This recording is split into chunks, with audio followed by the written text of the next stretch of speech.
1 Coríntios, capítulo 10, versículo 12, que diz assim: aquele, pois, que cuida estar em pé, olhe que não caia. Amém? Você pode se assentar.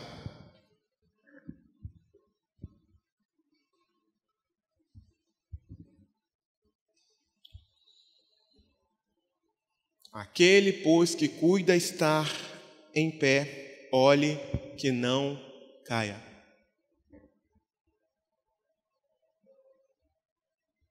Louvado seja Deus. Irmãos, nesses primeiros versículos aqui do capítulo 10, a gente vê Paulo fazendo menção ao povo israelita. E eu quero também fazer uma pequena menção desse povo. E a história deles, não vou dizer que comece, mas estando no Egito, cativos, o povo clama a Deus. Deus ouve o clamor do povo que estava escravizado, levanta Moisés,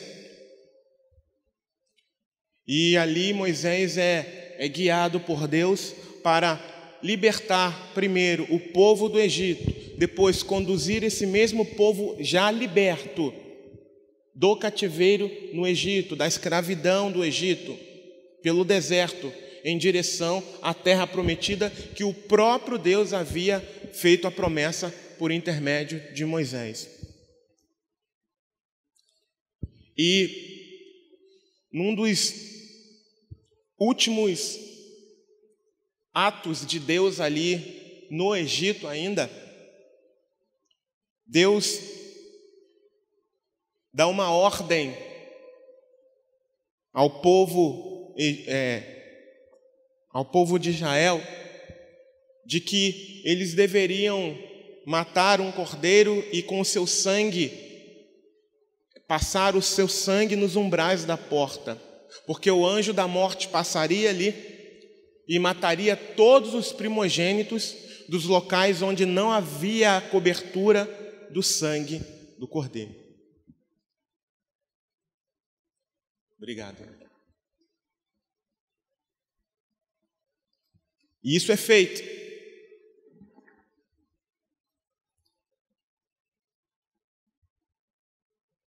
Todo o povo israelita e alguns estrangeiros também, alguns dali do Egito, temem, creem e fazem isso. E o sangue é colocado nos umbrais da porta. E de fato o anjo da morte passa e é aquele caos no Egito. Cada casa de um egípcio tinha um morto. E no meio do povo de Israel, ninguém havia morrido. Todos estavam guardados. E ali, apressadamente, o povo é expulso daquela terra de uma forma sobrenatural, com mão forte, com a demonstração do poder de Deus, e vai em direção à terra prometida. Porém, antes de chegar a essa terra, eles passam pelo deserto. E a gente vê Paulo aqui, nesse capítulo 10, no início dele, até o versículo 13, do 1 ao 13, a gente vê Paulo falando um pouco dessa situação. Essas pessoas, os israelitas, tudo que aconteceu lá atrás, no Antigo Testamento, e isso que nós estamos falando era uma simbologia de quê? De alguém que havia sido salvo, de um povo que havia sido salvo do cativeiro, da escravidão. O sangue nos umbrais da porta representava o próprio sacrifício de Cristo Jesus na cruz do Calvário. Ou seja, aquele povo que saiu do Egito havia sido resgatado, havia sido salvo.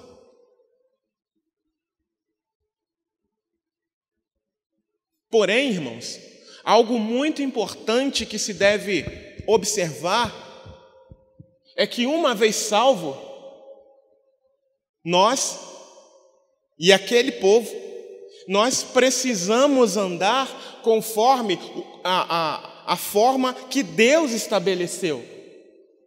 Assim também foi com o povo de Israel. Eles deveriam caminhar conforme as normas estabelecidas por Deus. Uma vez salvos, eles deveriam caminhar como tais, conforme pessoas que haviam visto o grandioso poder de Deus. Eles viram muito o poder de Deus. Todo aquele povo viu o grande poder de Deus. Eles viram as pragas que o próprio Deus enviou. Eles viram a manifestação do poder de Deus. Eles receberam lá mesmo, no meio do cativeiro, receberam a promessa de Deus, se alegraram.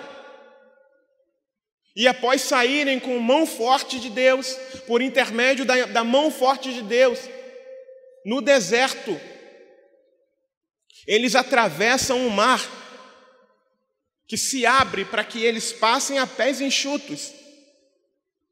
E quando o exército de Faraó vinha atrás deles e tentou fazer o mesmo, acabou sendo destruído no meio do mar. Então foi um povo que foi resgatado, que foi salvo e que viu as maravilhas do grandioso Deus.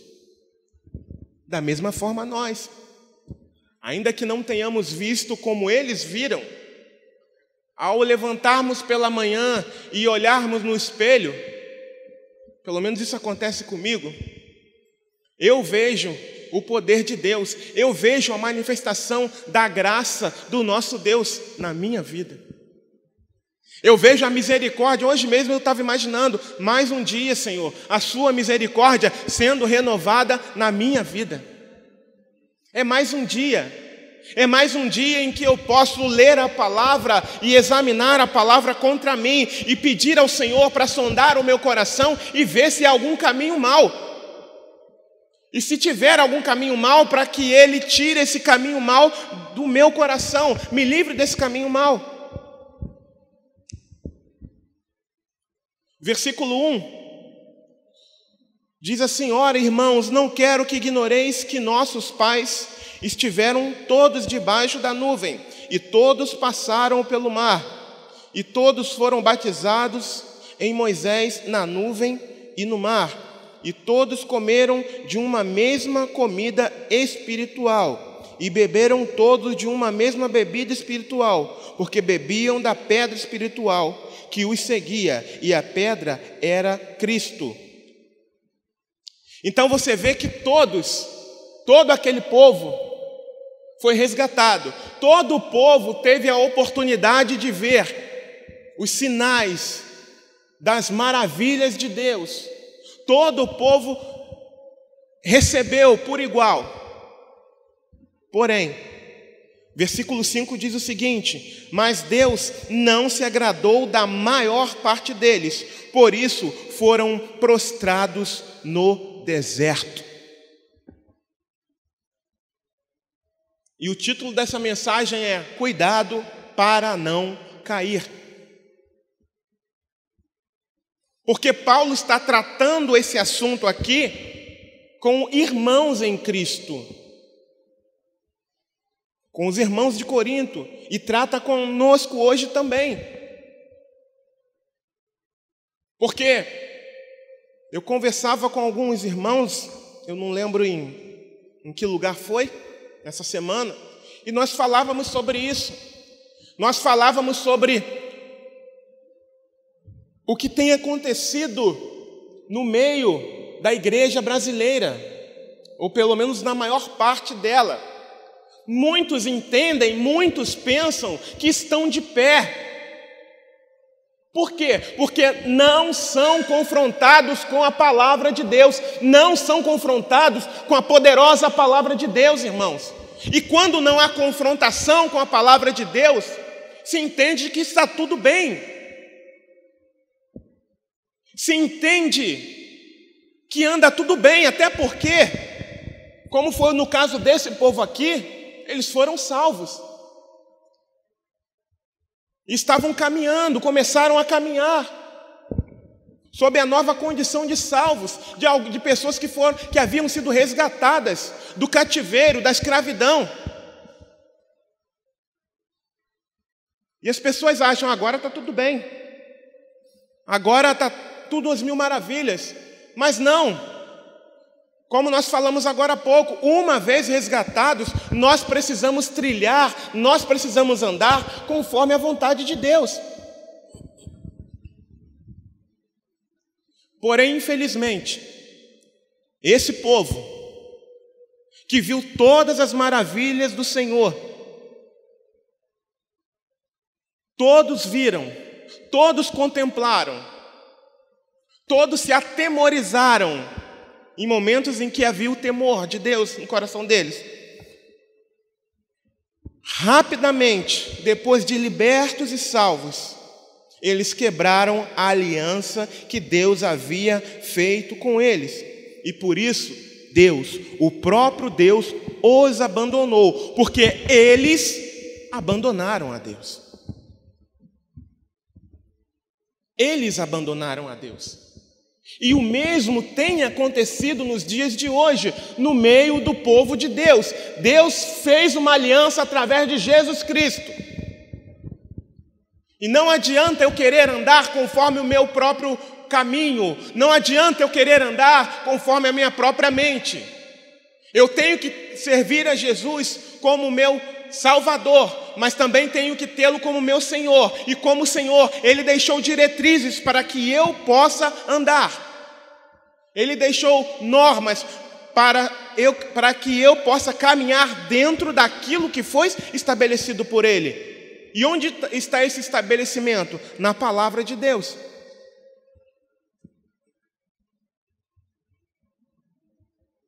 Mas Deus, versículo 5, mas Deus não se agradou da maior parte deles, por isso foram prostrados no deserto. E é uma advertência, irmãos.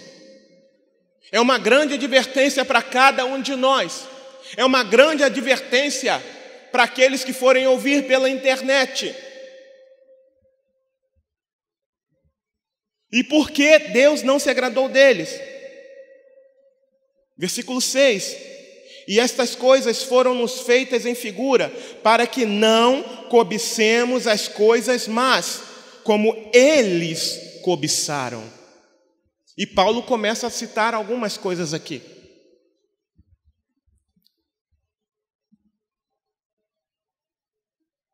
O que foi que eles cobiçaram? Números, capítulo 11.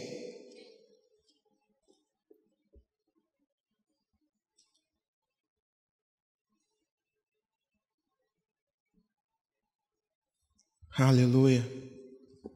O que foi que eles cobiçaram?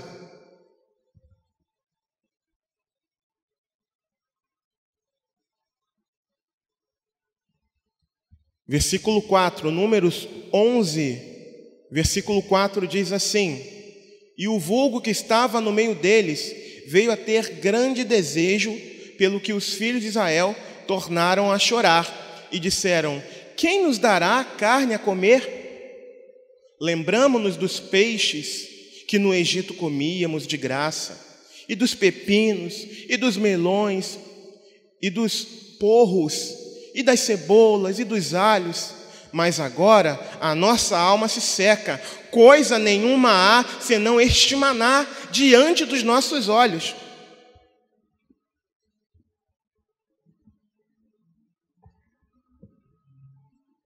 Começaram a ter saudade do Egito.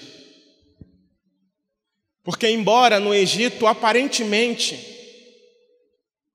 existia uma diversidade alimentar, como aqui em Números a gente vê, eles se esqueceram do principal. O coração deles estava tão longe de Deus que eles se esqueceram do principal, que Deus os havia liberto da escravidão, Deus os havia liberto da escravidão. E eles estavam chorando por causa do peixe, da cebola, do alho, que eu não, esqueceram que eles eram escravos.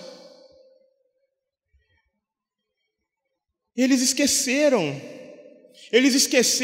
que eles não tinham vontade própria, eles se esqueceram que tinha alguém que os subjugava, eles se esqueceram completamente disso, mas olharam as circunstâncias.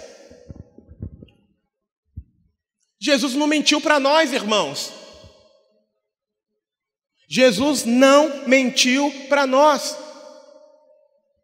A palavra do Senhor declara, em João 16:33, Jesus ele diz, olha, no mundo tereis aflições, tende bom ânimo, eu venci o mundo.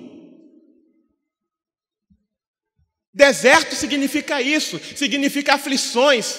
Importa que passemos pelo deserto antes de chegarmos na terra prometida, antes de acessarmos a promessa de Deus. Mas tão logo eles chegaram no deserto, influenciados, como nós lemos aqui, pelo vulgo. O que significa esse vulgo? Alguns estrangeiros que saíram junto com o povo israelita. Esses estrangeiros começaram a murmurar e inflamaram o coração dos demais irmãos israelitas. Eles saíram junto, sobreviveram por causa do sangue nos umbrais da porta, saíram junto, temendo a Deus, entendendo que de fato era Deus, mas chegou no deserto, eles começaram a olhar as circunstâncias. Começaram a olhar o deserto.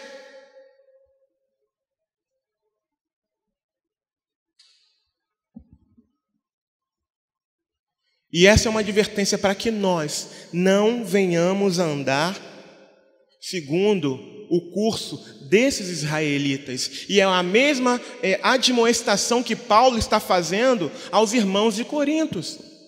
E faz para nós nos dias de hoje. Nós não podemos andar segundo o caminho deles. Ainda que haja dificuldades na caminhada, e importa que haja para que nós não nos esqueçamos a quem nós pertencemos, e importa que haja para que nós não deixemos de depender de Deus exclusivamente. E importa que haja para que sejamos aperfeiçoados no Senhor, na fé no Senhor, na perseverança no Senhor. Importa que haja aflições para que, não havendo aflições, nosso coração venha se distrair, para que não havendo aflições, não havendo adversidades, venhamos a olhar para as coisas aparentemente boas e nos esquecer do Senhor, e nos esquecer do nosso foco, e nos esquecer que o nosso lugar não é aqui.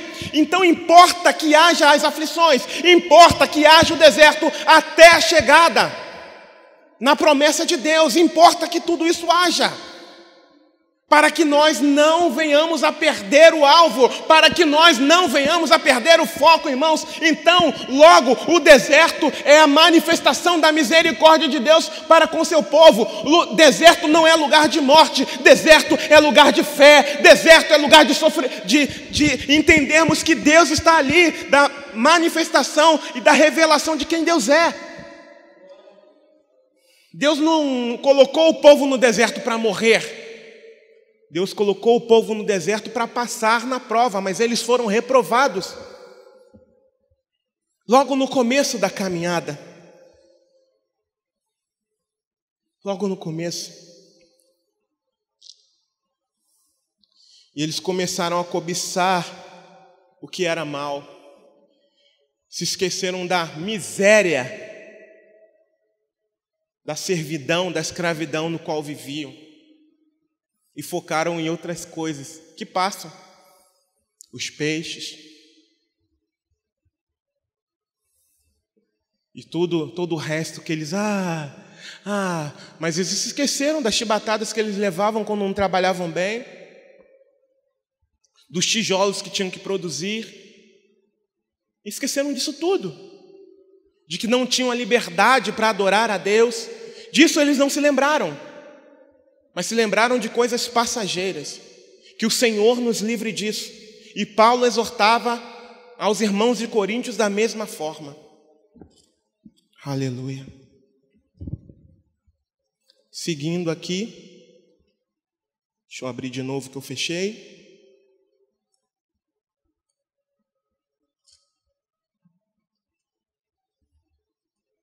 Louvado seja o nome do Senhor.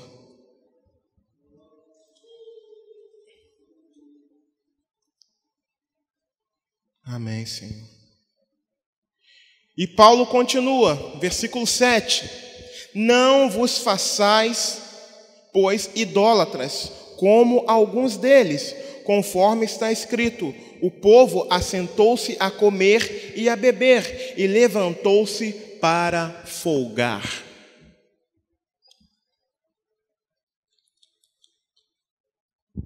Idolatria. Êxodo capítulo 32, versículo 6. Êxodo 32, versículo 6. Vamos ver o que está lá em Êxodo 32, 6.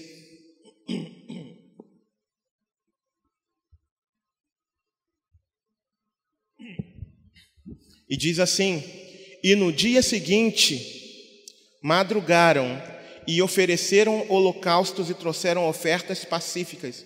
E o povo assentou-se a comer e a beber. Depois levantou-se a folgar. Vamos continuar lendo? Então disse o Senhor a Moisés: vai, desce, porque o teu povo que fizeste subir do Egito se tem corrompido, e depressa se tem desviado do caminho que eu lhe tinha ordenado. Eles fizeram para si um bezerro de fundição, e perante ele se inclinaram, e ofereceram-lhe sacrifícios, e disseram: este é o teu Deus, ó Israel, que te tirou da terra do Egito. Paulo aqui está falando desse episódio, onde esse povo que foi liberto por um Deus, e não por um bezerro ou por qualquer um outro objeto, por conta da demora da descida de Moisés do monte, perde a paciência e incita Arão a tomar uma providência. E a providência tomada por Arão é construir um bezerro de ouro. E esse povo era muito inclinado, esse povo tinha uma inclinação a objetos, a idolatria. E foi o que aconteceu. E ali eles se lambuzaram, eles charfundaram na degradação espiritual diante de Deus, porque era algo completamente proibido a esse povo.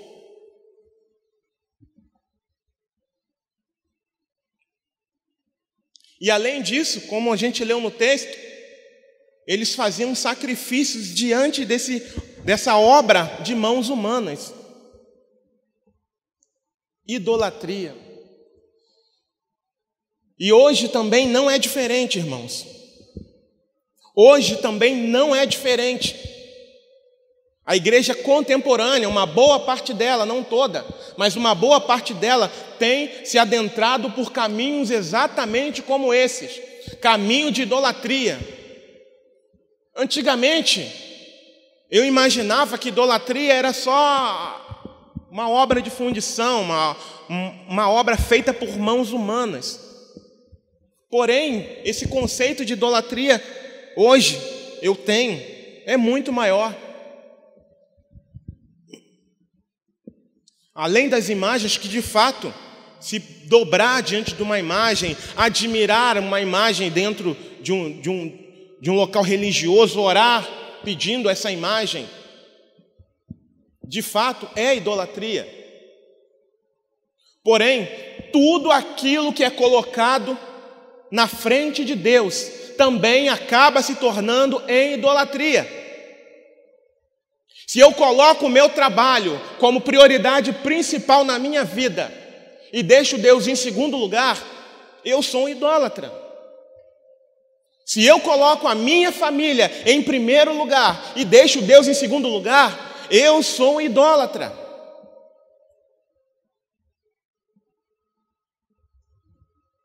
Se eu coloco em primeiro lugar até mesmo a minha própria vida e deixo Deus para segundo lugar, eu sou um idólatra.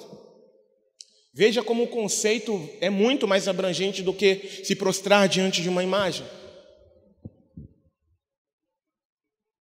E hoje, como nós falamos aqui, isso tem acontecido dentro da igreja contemporânea, da maior parte dela.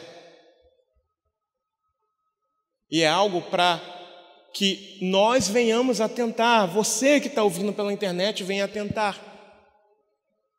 Porque ainda existe algo pior do que isso. Existe, irmão? Sim, existe. Eu aprendi há alguns anos, assim que o Senhor me despertou.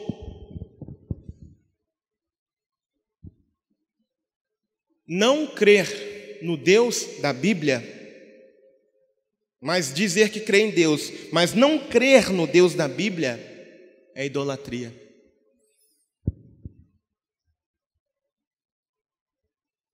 Por que dessa afirmação? Porque a gente pega textos aqui na palavra de Deus, principalmente no Antigo Testamento, tem gente que fala até por inocência, ou quando está nos primeiros passos na fé, por exemplo, fala, poxa, o Deus do Antigo Testamento é tão bravo, mas Jesus é tão tranquilo. Ei, nós estamos falando da mesma pessoa. Para início de conversa, Paulo, na Nova Aliança, está citando o mesmo Deus que atuou na Antiga Aliança. É o mesmo Deus. E Paulo traz isso aqui aos Coríntios, ensinando aos Coríntios, trazendo uma menção do mesmo Deus. Então não vem com essa coisa de que o Deus do Antigo Testamento é bravo, que o Deus do Antigo Testamento é tirano, como eu já ouvi algumas pessoas falando, que não é, é o mesmo Deus. E Paulo está citando ele aqui na Nova Aliança, e ensinando aos irmãos de Corinto, da igreja de Corinto. É o mesmo Deus. Então, eu me lembro de um relato, não sei se eu já contei, não sei se eu já contei numa mensagem aqui, mas eu vou relembrar aqui aos irmãos. Eu me lembro de um episódio em que eu preguei dentro de um ônibus e ao descer, eu fui ajudar um rapaz deficiente visual e perguntei se ele havia ouvido a mensagem. Ele disse, sim, eu ouvi, mas eu não acredito nesse Deus que você pregou. Ele disse para mim. Por quê? Porque quando eu falei de Jesus, eu falei de Deus, eu enfatizei que Deus era amor, mas que também era justiça. E um Deus justo não vai permitir, ou melhor, um Deus justo não vai salvar aquele que não andar conforme o padrão dele, aquele que não estiver segundo as ordenanças que ele deixou para nós. Você quer ver um exemplo melhor disso? Maior do que esse? João 3,16. Muita gente cita João 3,16, mas não se atenta para o que está escrito. O finalzinho do versículo. Para que todo aquele que nele crê não pereça, mas tenha vida eterna. O que significa esse não pereça? Condenação, irmãos. Condenação. E foi isso que eu falei.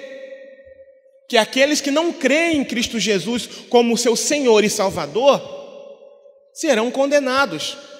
E é uma advertência que a palavra nos traz. Mas por conta de muitas ideologias, de muito liberalismo dentro da casa de Deus, em muitos lugares, né? Eu quero enfatizar isso, que não são em todos.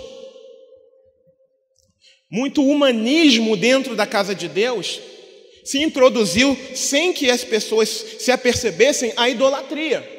Porque hoje só se prega um Deus bonzinho, um Deus no qual a maioria das pessoas não tem o temor, inclusive a liderança não tem temor. E é por isso que vivem em tantos escândalos.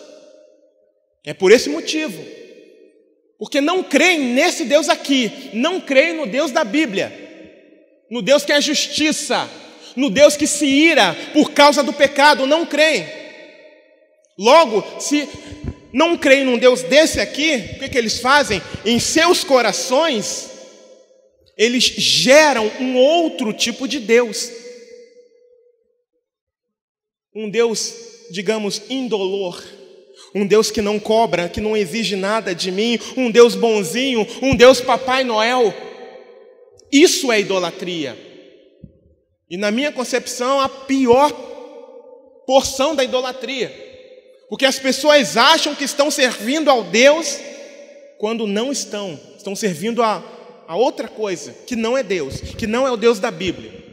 Porque o Deus da Bíblia estabeleceu padrões e normas nos quais nós devemos nos enquadrar. E se nós não nos enquadrarmos, logo pereceremos. É isso que está escrito e ponto final. Não tem nenhum arranjozinho, não. É isso que está escrito. Não tem o que tirar nem colocar. Se eu creio em Deus, eu preciso crer na palavra de Deus. Se eu sirvo a Jesus, eu preciso seguir os ensinamentos, todos os ensinamentos de Jesus. E é assim que funciona. Agora vem um monte de gente falando um monte de coisa. Deus é amor, amém, mas não é só amor. Justiça, santidade. Então, se você não crê no Deus da Bíblia, de toda a Bíblia, mas crê em apenas a parte, digamos, visivelmente boa, você é um idólatra. Eu sou um idólatra. Aliás, eu não sabia, mas eu era um desses idólatras. Porque eu não temia Deus. Eu não temia o Deus da Bíblia. Eu pecava, dobrava os joelhos, não me arrependia, pedia perdão e seguia a vida normalmente. Está tudo bem, está tudo tranquilo e vamos continuando na caminhada, cantando, adorando, pregando, ensinando e está tudo bem, sem arrependimento de pecados. Por quê? Porque eu tinha orado e Deus é amor. Só que eu não havia aprendido ou não lembrava que Deus também era justiça. Era e é justiça. Então, eu era um desses idólatras. Então, é muito importante que você que está aqui dentro e você que está ouvindo pela internet, creia no Deus da Bíblia. Creia em todas as advertências que Ele dá em relação ao não cumprimento da sua palavra, ao não andarmos segundo o seu padrão. Creia nisso. Ah, mas meu líder é tão gente boa, mas ele não me fala. O mais importante não é o que o homem fala, o mais importante é o que está escrito. A maior fonte de revelação que Deus deixou para nós não é quando o homem abre a boca e diz, muitas vezes pode em alguns momentos usado por Deus ou não, usado por outros espíritos também, isso pode acontecer. Mas a maior fonte de revelação que Deus deixou para nós se chama Bíblia Sagrada, Sagradas Escrituras. Jesus, ele nos ensinou isso. Examinai as Escrituras, porque vocês cuidarão de ter nela a vida eterna, e são elas que dão testemunho de mim. Então, quem não examina a Escritura está fadado ao erro. Quem não examina a Escritura, não vive pela Escritura, não é confrontado pela Escritura, está fadado ao fracasso, a errar o alvo, a errar o caminho. Lâmpada para os meus pés é o que? A tua palavra, e luz para o meu caminho. Logo, se eu não tenho a palavra no meu coração, guardada no meu coração, eu vou errar o alvo, eu vou errar o caminho. Você vai errar o alvo, você vai errar o caminho e vai para a condenação. É assim que funciona, irmãos. E é mais uma advertência. Cuidado com a idolatria. Tem outras coisas aqui que eu acabei me lembrando. Por exemplo, eu me lembro que uma certa feita, uma pessoa conhecida estava numa carreira gospel e ele estava se preparando, essa pessoa estava se preparando para uma tarde de autógrafos no shopping. Eu olhei aquela situação e aquilo me entristeceu muito. Onde é que na palavra de Deus a gente vê isso, irmãos? Tanto como revelação ou de uma forma explícita. Onde é que nós temos isso na palavra de Deus? Tarde de autógrafo. Onde é que existe isso? E hoje a gente tem isso acontecendo no meio da igreja contemporânea, na maior parte dela. Idolatrando homens. E sabe qual é o problema de idolatrar homens? Primeiro, a ofensa a Deus. Segundo, se ele cai, esse monte de idólatra cai junto também. Nos meus quase 43 anos de idade, eu já vi isso acontecer muitas vezes, irmãos, dentro da igreja. A pessoa está lá, está influente, caiu, daí a pouco você vê um montão caiu junto com ela. Por quê? Estava idolatrando essa pessoa. O seu alvo, o meu alvo, não são pessoas, embora nós estejamos submissos pela palavra ao nosso pastor Alan, pastor presidente, estejamos ligados aos nossos irmãos, mas o nosso alvo é o Senhor, o nosso alvo é a palavra do Senhor, o nosso alvo é Cristo, irmãos. Um recente escândalo que todo mundo sabe, não precisa nem citar nome de ninguém, e graças a Deus nós não precisamos citar nomes. Quantas igrejas fecharam e quantos ficaram pelo meio do caminho decepcionados com o Evangelho, quando na verdade aquilo não era o Evangelho? Quantos? Houve o escândalo, saiu fechando um montão de igreja por aí. E aqueles que idolatravam ficaram pelo meio do caminho. Vejam a gravidade da situação, irmãos. Vejam a gravidade da situação. Então nós devemos crer em tudo que a Bíblia nos ensina. Nós devemos crer no Deus da Bíblia. Todas as advertências, as pessoas só se prendem nas promessas, mas todas as advertências para nós devem ser consideradas. Amém?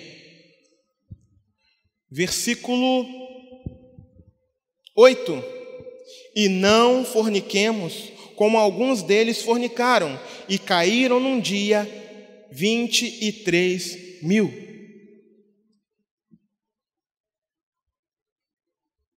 Versículo 8. E caíram num dia 23.000. Números 25. Por favor, quem puder abrir. Deixa eu achar Números 25 aqui. Números 25, versículo 1 a 3.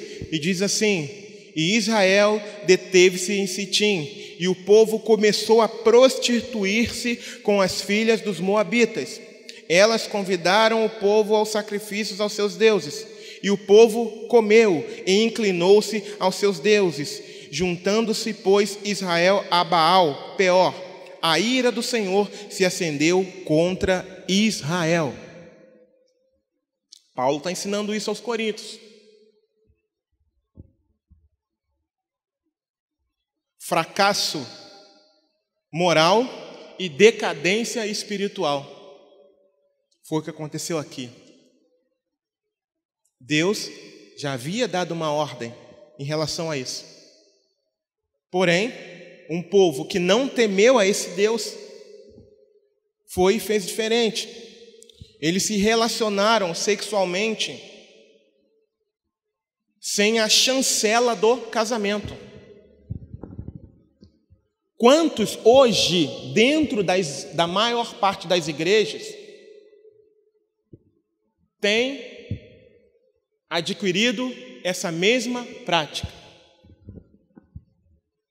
Quantos? Quantas igrejas fingem que não veem, quantas lideranças fingem que não sabem dessas práticas dentro das suas igrejas, principalmente no meio dos mais jovens. Quantos?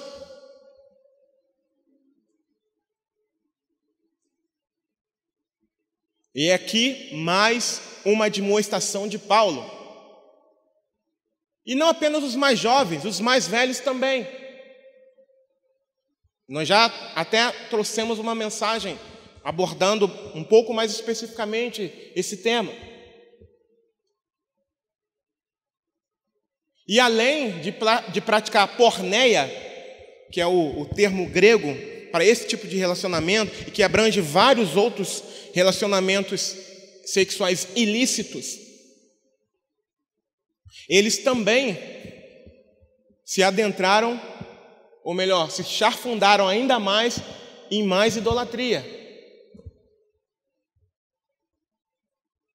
Em mais idolatria. E Paulo está admoestando, advertindo aos irmãos, contando a história dos israelitas. Por quê, irmãos? Para que eles não repetissem a mesma história. E por que é que nós estamos falando sobre esse assunto aqui? Para que nós aqui, e você que está ouvindo daí, não repita a mesma história. É por isso, irmãos, para que nós não venhamos a repetir a mesma história, porque o exemplo já foi dado. Aquele homem que falou para mim que não acreditava nesse Deus, está aqui, ó, Paulo ensinando aos coríntios, na nova aliança, dizendo que tudo isso que ele estava falando ficava como exemplo, como advertência para nós não repetirmos os mesmos erros.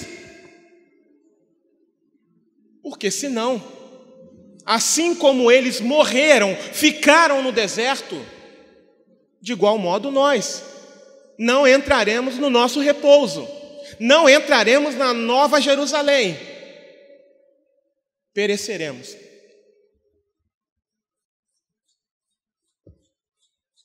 E essa fornicação deles, irmãos, foram com mulheres moabitas, mulheres estrangeiras, o que era proibido para Israel.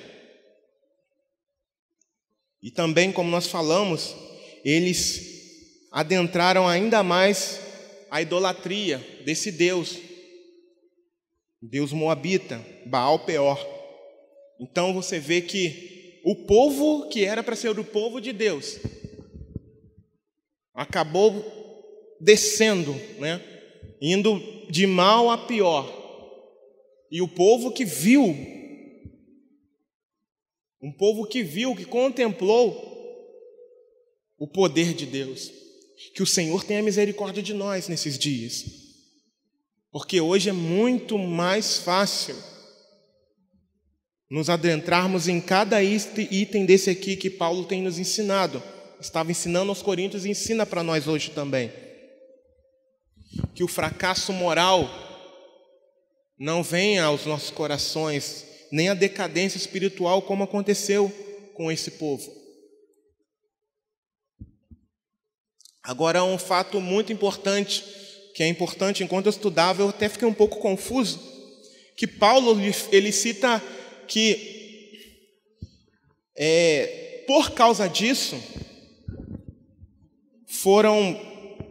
Deus ordenou a matança desses israelitas. E Paulo cita que foram 23 mil mortos do povo. 23 mil mortos. Porém, quando a gente lê na palavra, lá em Números, a gente vê 24 mil. E eu fui pesquisar, falei, poxa, por que essa divergência de 1000? E eu quero citar um comentário de John Wesley. Ele diz o seguinte: segundo John Wesley, em seu comentário, Paulo contou apenas os 23 mil como do povo, exclusivamente do povo. Príncipes foram enforcados logo depois, e aqueles mortos pelos juízes. Então, tanto os príncipes que foram enforcados depois, e os que foram mortos pelos juízes, davam mais 1.000. Então, soma-se, dá 24.000, como está registrado no livro de Números. Eu fiquei pensativo, puxa, Senhor, por que dessa divergência? Paulo cita aqui 23.000 em Coríntios. E quando eu fui ver na referência em Números, estava citando 24.000. Eu falei, nossa, 1.000 ficou perdido por aí, mas é por isso. Porque depois, alguns príncipes foram enforcados e juízes do povo de Israel mataram mais alguns. Então, somaram-se mais 1.000. Então, ao total, foram 24.000 mortos por conta da porneia e da idolatria. Estão vendo o que Deus determinou que fosse feito? Então, não brinque com esse Deus. Deus de justiça. Eu costumo dizer, irmãos, para mim, tá? Agora é algo pessoal. Eu costumo dizer que o período da graça é muito mais perigoso do que o período do que a lei, o tempo da lei. É minha opinião. Por quê? Porque no tempo da lei, quando alguém era descoberto, acabava logo com essa pessoa. Do povo de Deus, se ela tivesse em pecado, dependendo do pecado, ela era morta e acabou. Todo o resto ficava atemorizado e acabou. No período da graça, a morte acontece de uma forma inicialmente invisível. Alguém peca, obviamente, essa pessoa e permanece na prática do pecado, essa pessoa começa a morrer espiritualmente. Mas nem sempre é visível. Então, por isso que eu acho perigoso, muito mais perigoso esse período. Porque tem muita gente que não está salva e acha que está. Tem muita gente achando que pertence a Deus, quando não pertence. É ou não é um perigo? Porque estão em lugares em que, como nós falamos no início, em que elas não são confrontadas à luz da Bíblia. Não sendo confrontadas, mas tendo seu ego afagado, elas não vão procurar mudança, elas não vão se compungir, elas não serão constrangidas pelo Espírito Santo de Deus. Logo, elas não vão buscar melhorias na parte espiritual diante do Senhor. E não vão buscar mudança. Vai vencer, vai ganhar, é ano disso, é ano daquilo, é ano da virada, é ano do... Esse ano, como alguém comentou aqui, não lembro quem foi, o problema do ano passado não acabou, não. Permanece. Então nós devemos temer a esse Deus aqui, ao Deus da Bíblia. Porque todos esses aqui, esses 24.000 que Deus ordenou que fossem mortos, haviam sido salvos no início. Na saída do Egito, eles foram salvos. Eles estavam no meio dos salvos. Porém, porque não foram fiéis à aliança, não cumpriram as determinações de Deus, foram mortos. E você acha que vai ser diferente nos dias de hoje? Se nós não andarmos conforme a vontade de Deus? Se vocês, talvez tenha alguém na internet que veja essa palavra, que vivem na prática da fornicação, não abandonarem essa prática dentro da igreja. Se vocês não abandonarem, vocês não têm parte com Deus. Não tem. A condenação os espera. Porque o Deus de ontem é o mesmo de hoje. E será eternamente. Então não se pode brincar com esse Deus. A Bíblia declara no livro de Eclesiastes, se não me falha a memória, no capítulo 3, que há tempo para tudo debaixo desse céu. O tempo da intimidade é restrito ao casamento. E não há outro jeitinho, não. Biblicamente falando, não. Para os cristãos, não. Então, se você se diz cristão e está nessa prática, se arrependa, pare agora em nome de Jesus. E se case. E viva uma vida para Deus, para agradar ao Senhor, e não para agradar a sua carne. Até porque quem é discípulo de Cristo tem que mortificar a sua carne.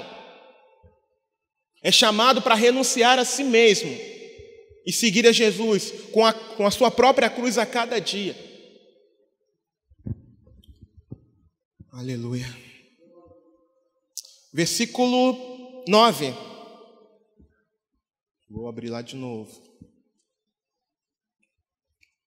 1 Coríntios 10, versículo 9. E não tentemos a Cristo, como alguns deles também tentaram, e pereceram pelas serpentes. Aleluia. E pereceram pelas serpentes. Vamos ver lá, Números 21. Voltar lá para Números.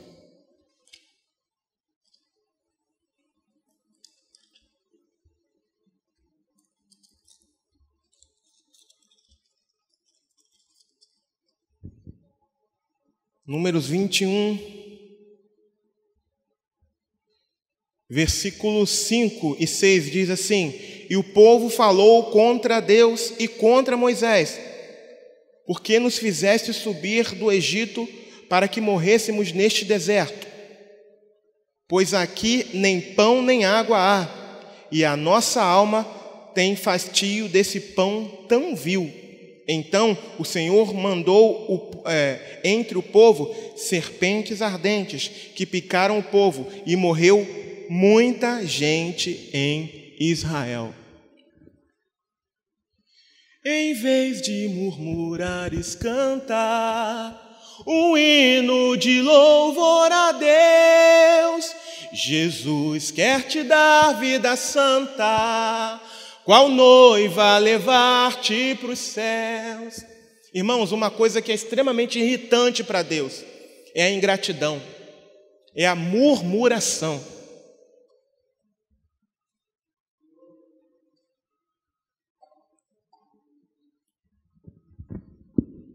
Murmuração. Quantos não adentram por esse caminho, o caminho da murmuração, o caminho da ingratidão a Deus? Deus os tirou do Egito com mão forte, sobrenaturalmente, poderosamente. Deus os colocou em liberdade, liberdade nele. E por conta de algumas aflições, de momentâneas aflições, o povo ainda continuava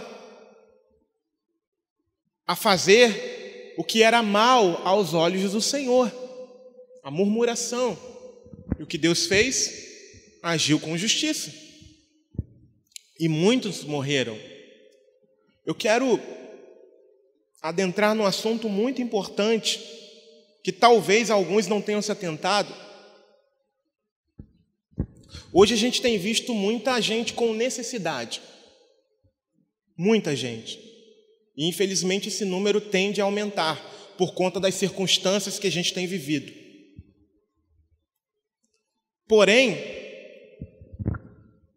como pode, como aconteceu lá no povo de Israel, enquanto eles estavam bebendo água no deserto, água da rocha, estavam reclamando: poxa vida, lá a gente tinha água toda hora, aqui a gente está bebendo essa água. Imagina, irmãos, Deus fazendo brotar água de alguns lugares e o povo reclamando daquela água ali, porque não tinha água.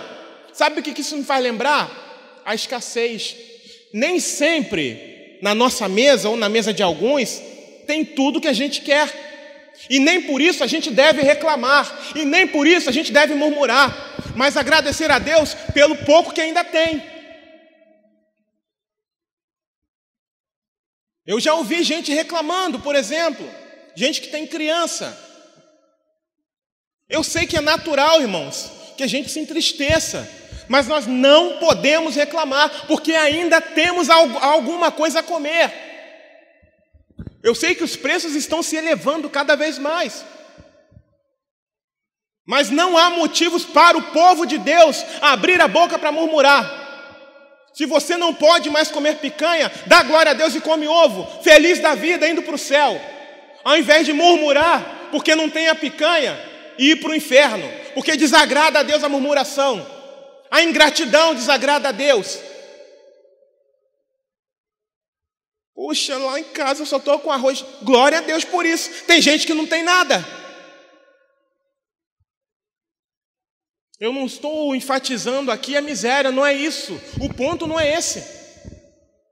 Mas é que, muitas vezes, nós temos as coisas em casa. Temos a provisão em casa, ainda que seja pouquinha. Eu estou sem nada em casa. Será que está sem nada mesmo? Será que isso não é uma murmuração contra Deus? Será que não é? Estou sem a misturinha para as minhas crianças. Tenho que comer? Tem. Então dá glória a Deus. Porque não acabou completamente. Muda o seu jeito diante do Senhor. Eu não estou dizendo que se você precisar pedir socorro, você não deve pedir. Não é isso. Mas glorifique a Deus pelo pouco que ainda tem. Porque o povo no deserto estava reclamando exatamente disso. Estava reclamando do maná, estava reclamando da carne, das cordonizes, estava reclamando da água que saciava a sede deles. É bem verdade que no deserto as coisas são mais escassas. É verdade. Mas não é porque as coisas são mais escassas, são mais difíceis, que eu vou murmurar contra Deus, que eu devo murmurar contra Deus. E foi isso que aconteceu aqui. Enquanto eles estavam bebendo água, poxa, imagina lá na rocha, poxa, esse deserto não tem nada. Por que esse tal de Moisés e esse Deus tirou a gente do Egito? Era assim que eles estavam fazendo. Sem levar em conta que estavam livres. Mas eles estavam com saudade, era da servidão do pecado. Era da servidão que os prendia no Egito. Só que eles não se davam conta disso.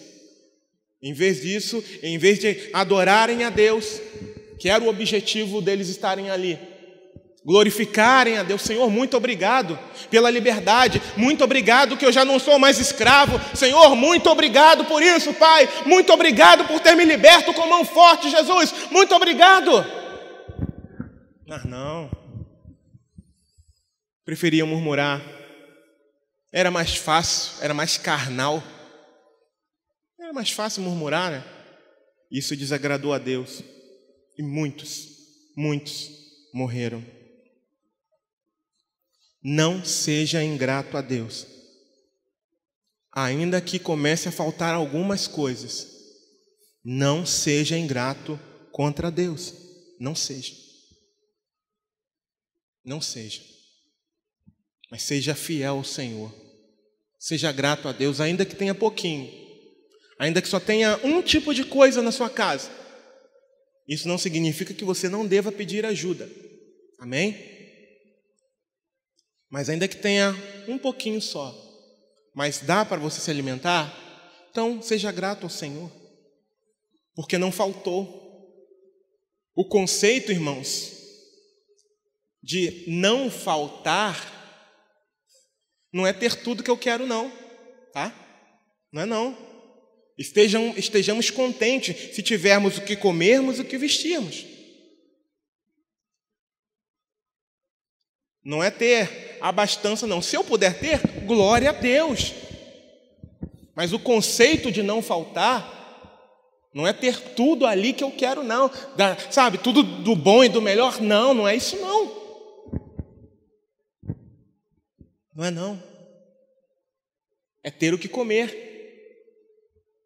É ter o que vestir, é ter o que beber. É isso o conceito. Se vai ter muito ou pouco, aí é com Deus. Mas o conceito de não faltar é esse. Tendo muito ou pouco, nós permanecermos firmes na presença do Senhor. Próximo agora, eu estou quase finalizando. Versículo 10.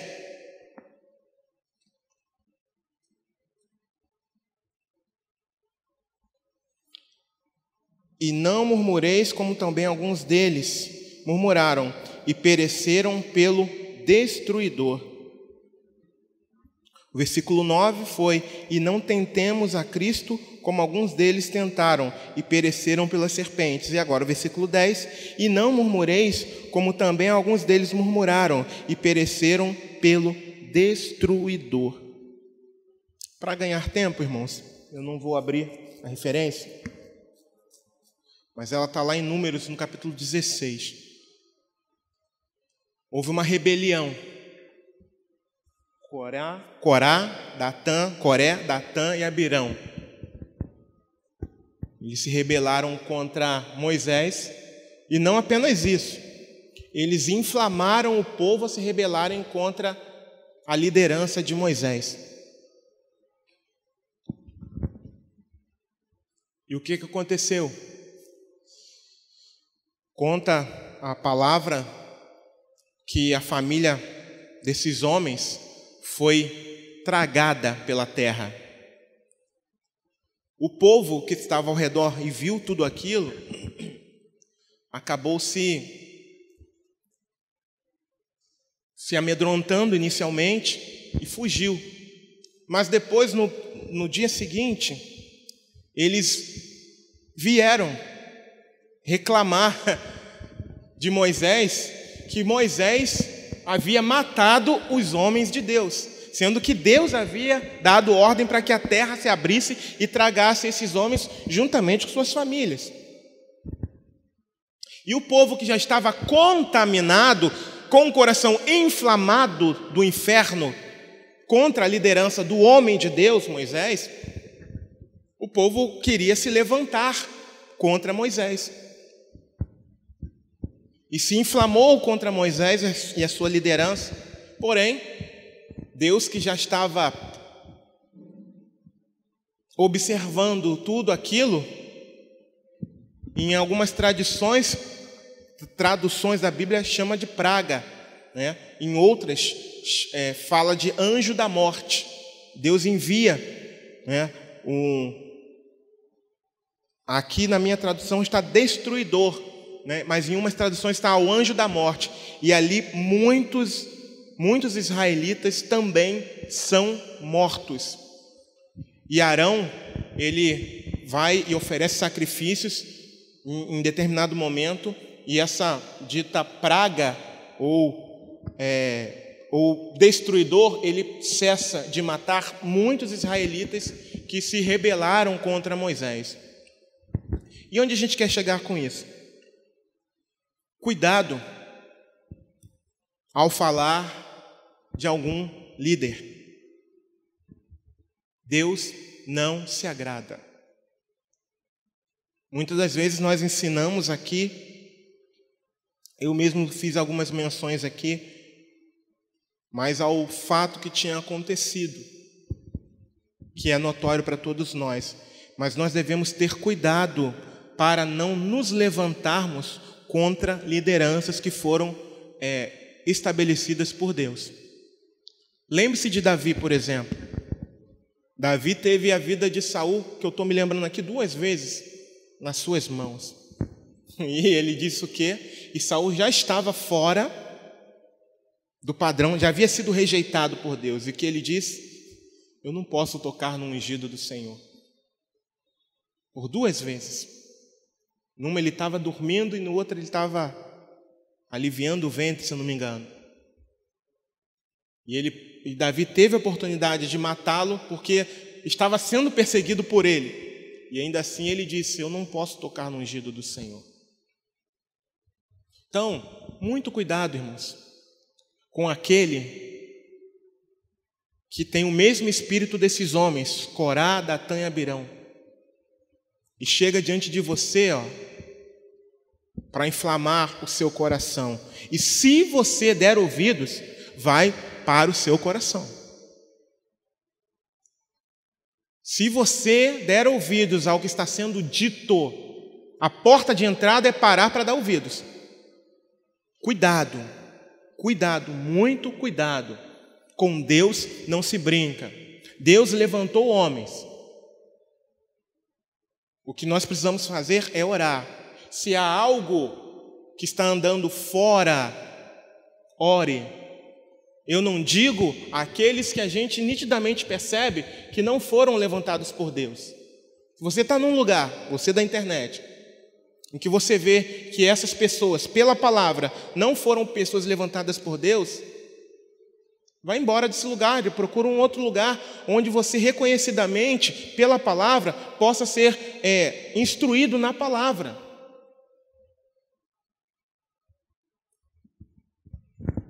Eu acho que foi o pastor Sandro que contou uma história em que uma determinada pastora em um determinado lugar era uma bênção, segundo os irmãos daquela congregação. Por quê? Aquela pastora consertava casamentos. Eu não sei se foi o pastor Sandro que contou isso aqui. E de que forma que ela consertava casamentos? Instruída por espíritos diabólicos, aquela mulher trocava os casais. Não, você casou errado. Você vai para cá, você vai para lá. E as pessoas dali daquele lugar, não, ela é uma bênção, ela conserta casamentos. Era uma mulher de Deus? Dentro dos padrões da Escritura? Claro que não. Então você não deve ficar num lugar assim. E tantos outros absurdos que a gente vê acontecendo por aí. Não me refiro a esses. Saia desse lugar. Isso também não vai denegrir essa pessoa.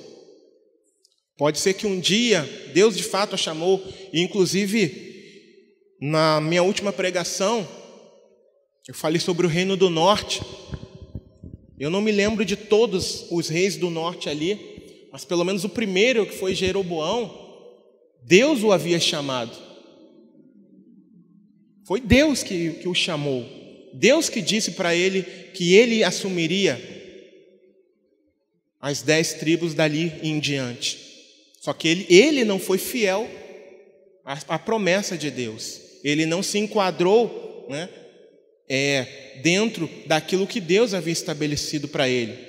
Ele não se manteve fiel. E por isso fez muita bobagem e levou o povo a cair. Mas ainda assim foi Deus que o havia chamado. Então a gente precisa tomar muito cuidado, tá? Então, cuidado a dar ouvidos ao espírito de Corá, Datã e Abirão. Cuidado ao querer se levantar contra a liderança, contra os pastores. Cuidado. Mas tão somente ore. E se de fato não for um pastor, for um impostor, saia desse lugar e procure um lugar onde você seja ministrado pela palavra de Deus, porque eles ainda existem. Amém? Você que está na internet, eles ainda existem. Não há motivo para você ficar em casa. Você precisa congregar. Hebreus capítulo 10, versículo 25 fala sobre isso. Quanto mais o tempo se aproxima, mais nós devemos congregar. Então, irmãos, fica um alerta para nós aqui, esse capítulo 10, e o mesmo alerta que Paulo deu aos irmãos de Corinto. Versículo 11, estou finalizando. Ora, todas essas coisas lhes sobrevieram como figuras, estão escritas para aviso nosso, para quem já são chegados os fins dos séculos. Por que nós estamos falando sobre isso? Justamente porque é uma advertência para nós nos dias de hoje. Tudo que nós falamos aqui e que Paulo advertia a igreja de Corinto é para nós nos dias de hoje, para que nós não venhamos a repetir tudo que foi feito tudo que foi feito no meio do povo de Israel. E como nós lemos aqui o versículo 12, aquele, pois, que cuida estar em pé, olhe que não caia. Como é que eu não caio, irmãos? Quando eu estou perto de Deus. Quando é que eu não caio? Quando é que eu não fico distraído? Quando eu estou perto de Deus. quanto mais distante dele, mais suscetível à queda eu estou. Quanto mais próximo a ele, mais necessidade de me santificar eu terei. Porque quanto mais perto, a glória dele vai refletir quem eu sou. Lembra do que aconteceu com Isaías, lá no capítulo 6? Ele se vê, ele vê o seu reflexo na glória de Deus ali, ele, ai de mim que vou perecendo, porque os meus olhos viram o Rei. Eu habito no meio de um povo de lábios impuros e sou também um homem de impuros lábios. Porque ele viu ali as suas mazelas. Imagina, quando Deus se revela, qual é o homem que bate no peito e... Nenhum. Todo mundo se prostra. Pode ser o melhor de todos. Tem que se prostrar diante da majestade de Deus. Isso se não se desintegrar. Mas Deus é tão misericordioso que...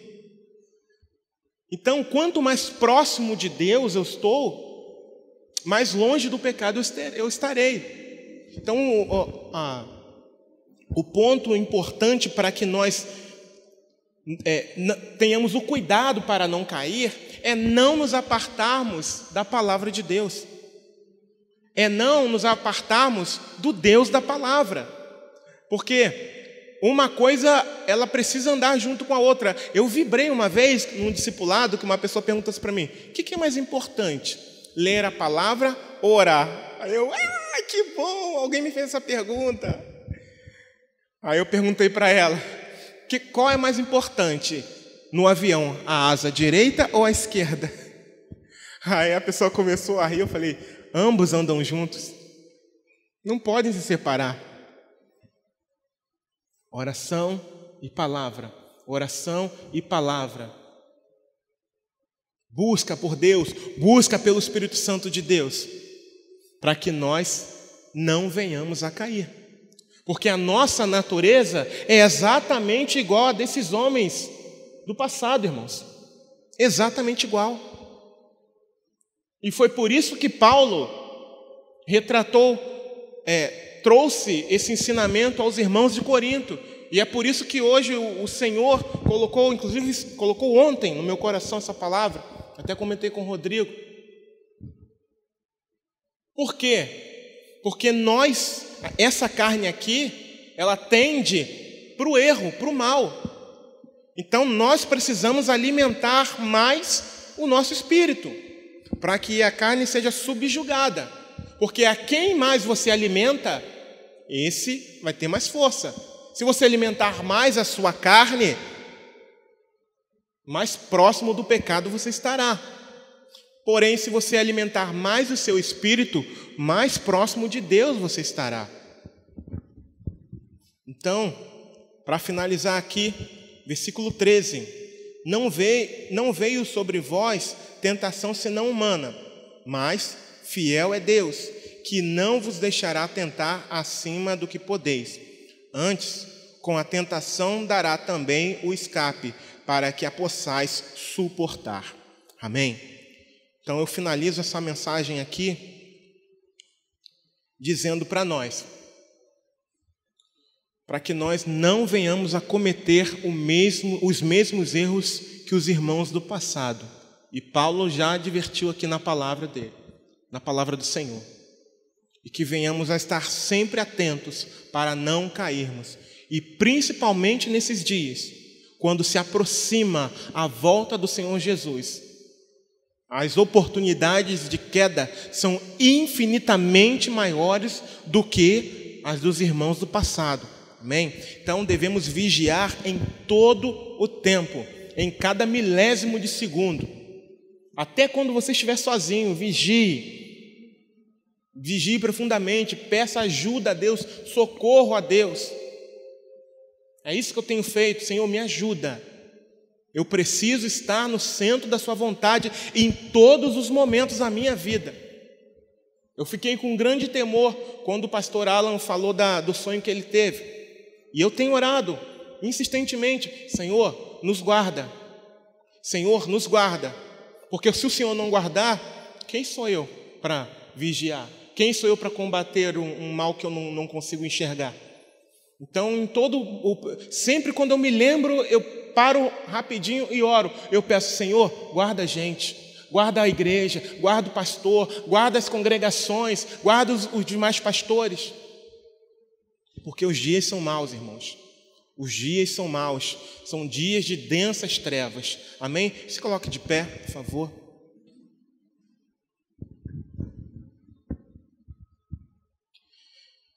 Senhor amado, Jesus bendito, eu te agradeço, Pai, por essa palavra. Exalto o teu nome, Senhor, pelo Senhor ter colocado, Senhor amado, em meu coração, logo no dia de ontem, Senhor, à noite, Pai.